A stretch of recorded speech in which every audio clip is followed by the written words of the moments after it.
Au secours! Aidez-moi!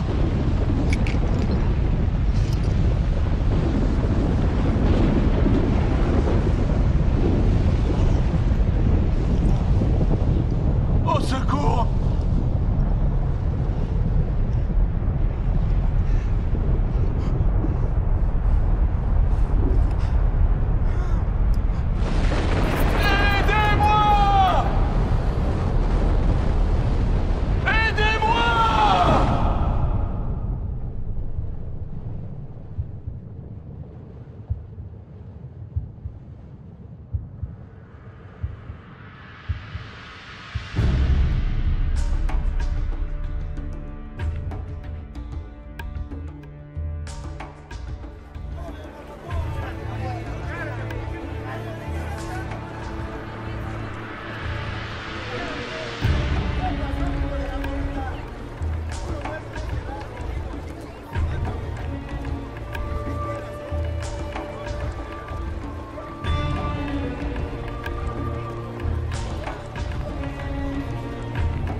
L'aumône.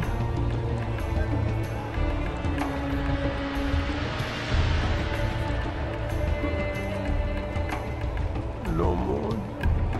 L'aumône. Comment oses-tu me toucher? Tu veux que je sois aussi sale que toi? Je ne devrais même pas te permettre de mendier à ma porte. Pardonne-moi, Seigneur.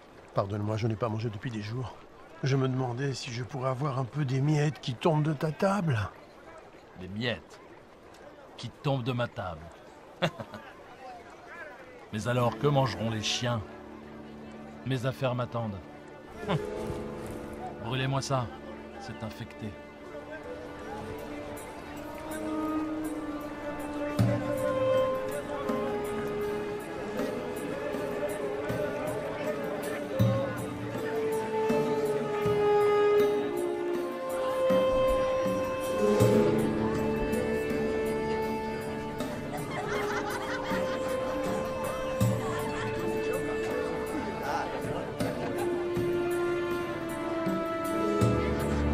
Le voilà, enfin!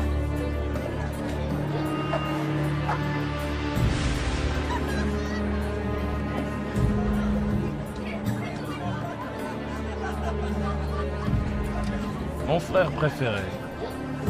Que me veux-tu cette fois? Nous avons dépensé sans compter. Je le vois bien.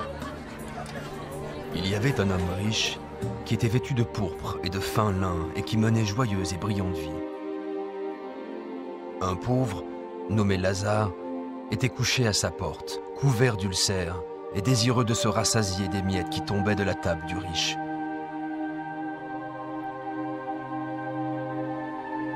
Et même les chiens venaient lécher ses ulcères. Oh. Oh. Oh. Oh. Dieu, aide-moi. Pourquoi? Pourquoi? Pourquoi?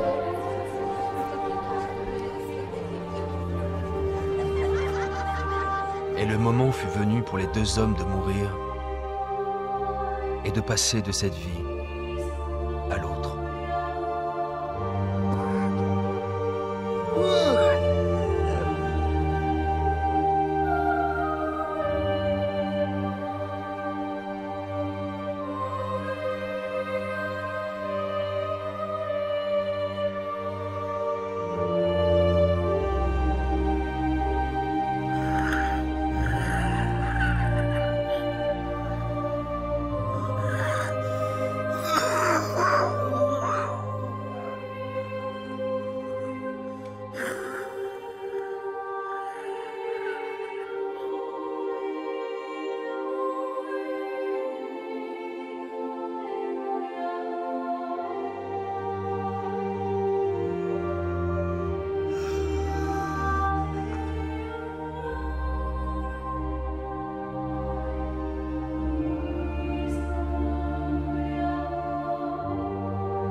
Aidez-moi!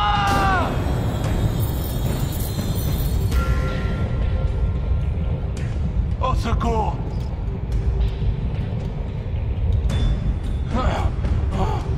Aidez-moi! Ah!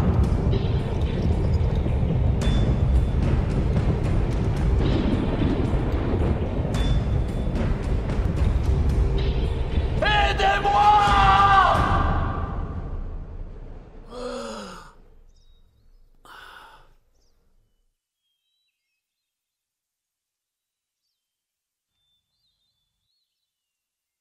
L'aumône.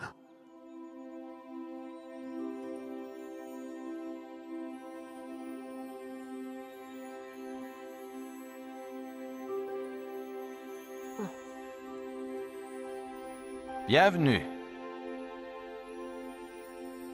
Père Abraham. Oui. Oui, je suis Abraham. Ah, Bienvenue au paradis. paradis. Oui, Lazare. Paradis!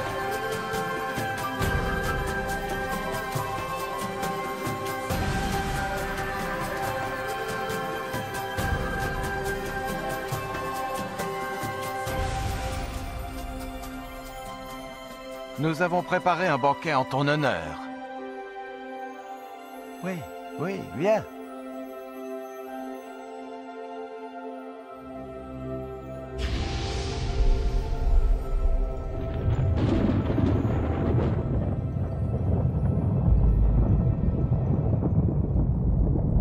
Père Abraham! Père Abraham!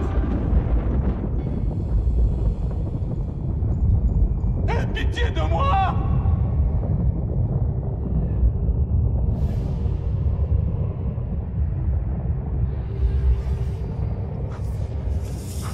Je t'ai vu avec Lazare! Envoie-le-moi! Pour qu'il trempe le bout de son doigt dans l'eau et me rafraîchisse la langue! Car je souffre cruellement dans ces flammes!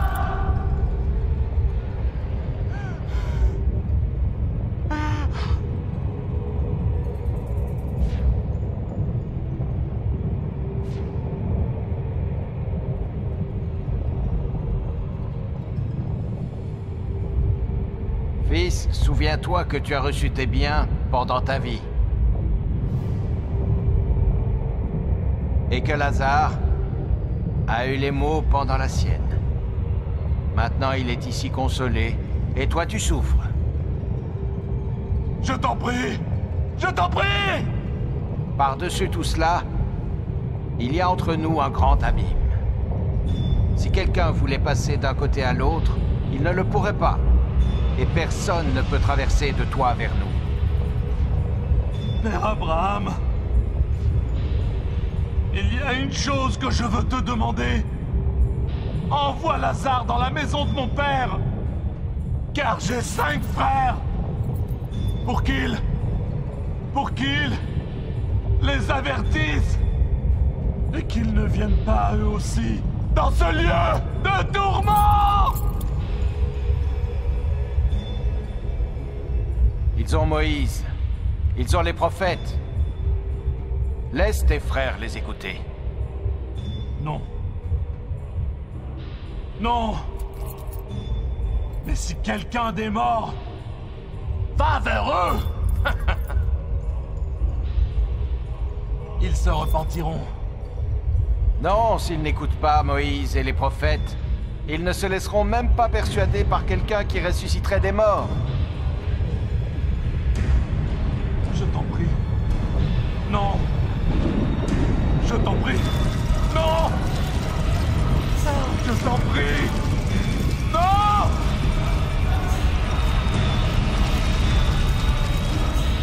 Non. Non.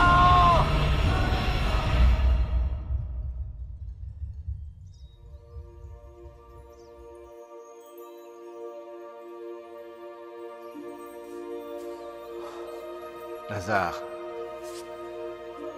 viens dans le lieu que ton père a préparé pour toi.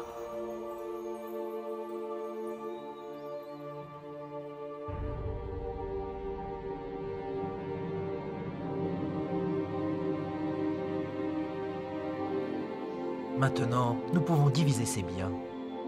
Nous serons tous riches. C'est ce qu'il aurait voulu. Où crois-tu qu'il soit maintenant? Il était riche dans cette vie. Je suis sûr qu'il l'est aussi dans l'autre.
Je suis Lazare, dont parle la Bible.